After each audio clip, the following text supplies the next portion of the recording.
Hello, everyone. Welcome back to Daily Encounter. I pray that your day is going well, okay? Pray that you're having a good week thus far. And just this year has been going well for you.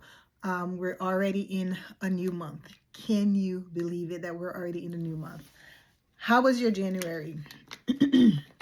Drop it in the comment for me and let me know how was your January, all right?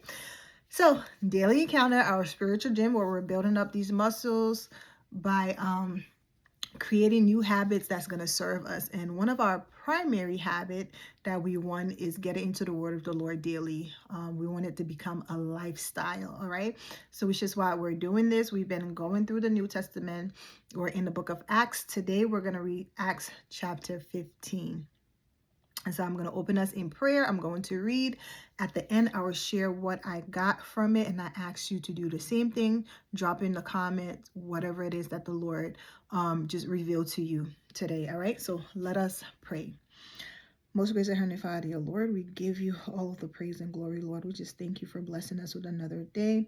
Father, be with your people. Bless, guide, protect them, God. Comfort, strengthen, and provide for each and every one of them, Father. Holy Spirit, have your way. Unlock scripture. In the mighty name of Jesus, amen and amen. Amen and amen. Okay, Acts 15, the Jerusalem Council of Apostles. That is verse 1 through 21. So it says, while Paul and Barnabas were in Antioch, some false teacher came from Judea to trouble the believers. They talked, unless you are circumcised as the law of Moses require, you cannot be saved. This sparked a fierce argument between the false teachers and Paul and Barnabas. So the church appointed a delegation of believers, including Paul and Barnabas, to go to Jerusalem to meet with the apostles and elders of the church and resolve this issue. So the church sent them on their way. As they passed through Lebanon and Samaria, they stopped to share with the believers how God was converting many from among the non-Jewish people. Hearing this report brought great joy to all the churches. When they finally arrived in Jerusalem, Paul and Barnabas were welcomed by the church, the apostles, and the elders. They explained to them everything God had done among them. But some of the believers who were of the religious group called separated ones were insistent, saying, we must continue the custom of circumcision and require that the people keep the law of Moses. So the apostles and elder met privately to discuss the matter further.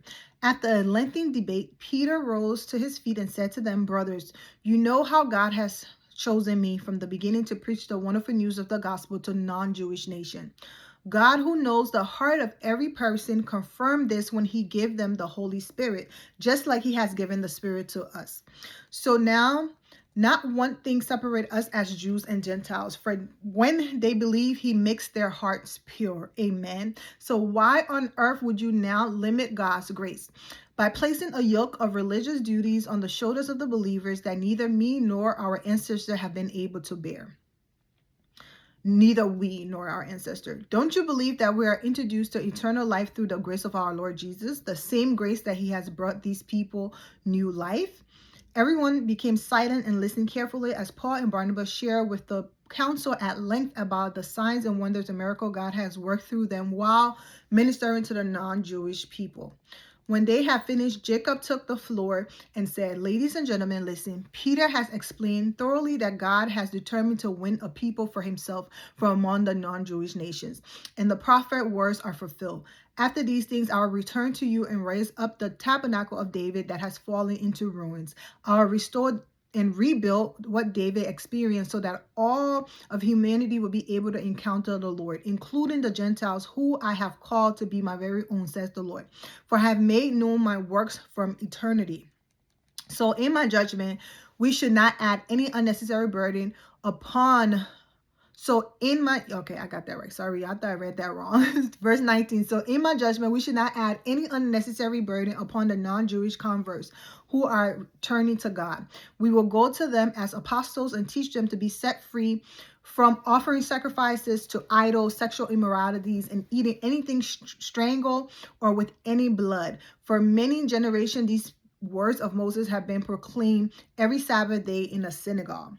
All right, so we have verse 22 to the I was about to say the end, but it's to 35, and the theme is the apostles' letter to the non-Jewish people. Remember, God has broken the barrier, right? Now they're just catching up to it. So the apostles and elders in the church of Jerusalem chose delegates to go to Antioch in Syria. They chose Judah, called Barabbas, Barsabbas, and Silas, both leaders in the church, to accompany Paul and Barnabas. They sent with them this letter: greetings from the apostles and pastors and from your fellow believer to our non-Jewish brothers and sisters living in Antioch in Syria and nearby region. We are aware that some have come to you from the church of Jerusalem. These men were not sent by us, but came with false teaching that have brought confusion and division, telling you to keep the law and be circumcised, things we never commanded them to teach. So after deliberation, we're sending you our beloved brother Paul and Barnabas, who have risked their lives for the glory of the name of our Lord Jesus, the Anointed One. They are accompanied by Judas and Silas, whom we have anonymously chosen to send as our representative to you. They will validate all that we're wanting to share with you.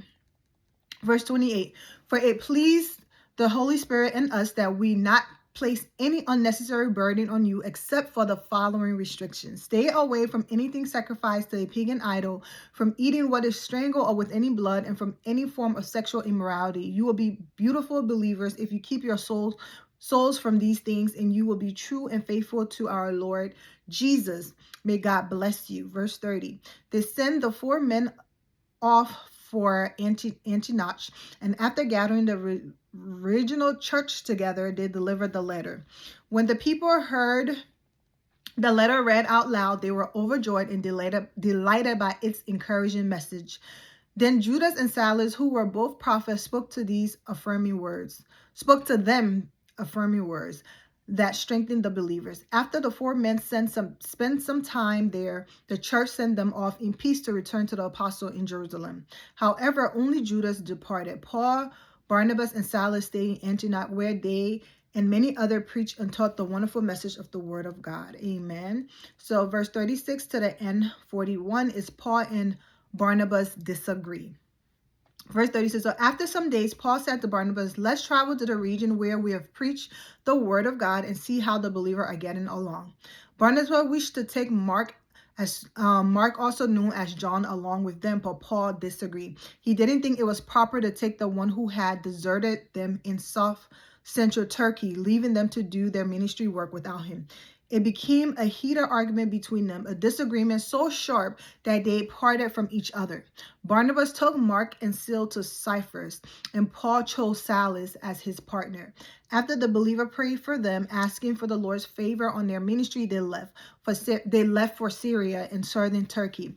Every place they went, they left the church stronger and more encouraged than before. Amen. Amen and amen. That is it for Acts 15. What is the Lord saying to you? What is the Lord saying to you? So for me, quickly, so when I read about the whole circumcision, that stood out to me because the Lord does not require that type of physical circumcision. He looks at circumcision of the heart, right? Of us surrendering our heart to God. But it made me think of a story in Genesis, what Jacob's sons did to I think Shechem, the people of Shechem, for abusing their sister. Go look it up. All right, it's gonna come up. It's really, really good. Like I said, the Bible, it's juicy. But then also this last part stood out to me, and I think that's what I'm gonna wrap up today with, is Paul and Barnabas disagree. What stood out to me is that they disagree on who was going to go with them on the mission. Paul had his reason why he didn't want Mark, who was also known as John, to go with them. Barnabas wanted him to go because I'm not sure if they're related or if they just know each other. We read about that in previous chapters, but I don't recall. But I like the part at the end though, because it says here they disagreed, right? And it was a heated disagreement. However, at the end, it said, every place they went, they left the church stronger and more encouraged than before. So even within that moment that they disagree, the church there, that they were leaving there, they still left them stronger and more encouraged than before. That disagreement did not disrupt whatever it is that they did in that particular place. So that stood out to me. That's what is standing out to me in Acts 15. I pray this blesses you. And I will see you in Acts 16, okay? Have a blessed rest of your day.